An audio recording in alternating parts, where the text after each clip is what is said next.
I can confirm that on last Monday, a week ago, the 19th of February, gunshots were heard from the Paddington address. Later that evening, we will allege that the accused hired a white Hi-Ace van from Sydney Airport. On Tuesday, the 20th of February, we will allege that partial admissions were made by the accused to an acquaintance of having been involved in the death of two individuals.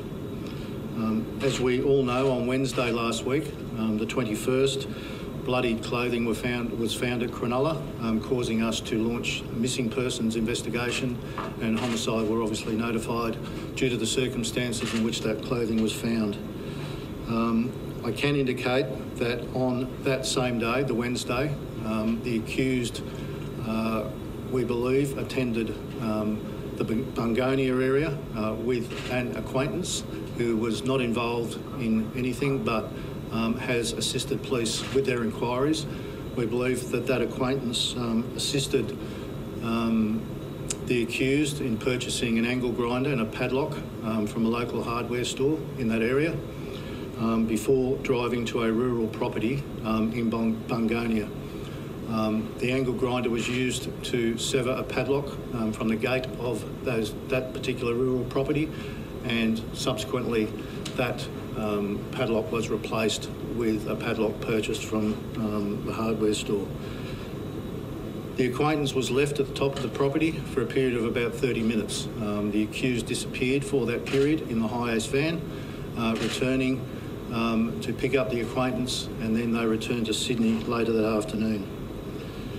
I can indicate that at 11 p.m. that evening, weights were purchased from a department store by the accused, and it is believed that the accused returned to that rural property during overnight and during that evening, having acquired also 2 torches from the acquaintance. We can indicate that at 4:30 a.m. on Thursday morning, we can place the accused leaving the Bungonia area again. It would appear that the accused has remained in the city area, still in control of the white Hi-Ace van, before attending a further acquaintance premises at Newcastle, in the Newcastle area, and without fully disclosing any criminality, asked access to hose to clean that van. We can indicate that the accused remained in the Newcastle area till about 5 a.m, returning to the city at about 6:15 a.m. on Friday morning. And as I think you're aware, later that morning at 10:39, he surrendered himself to Bondi Police Station, where he was arrested and subsequently charged and placed before the court. We believe we have identified the property in Bungonia. Obviously a search was underway yesterday, and that continues today.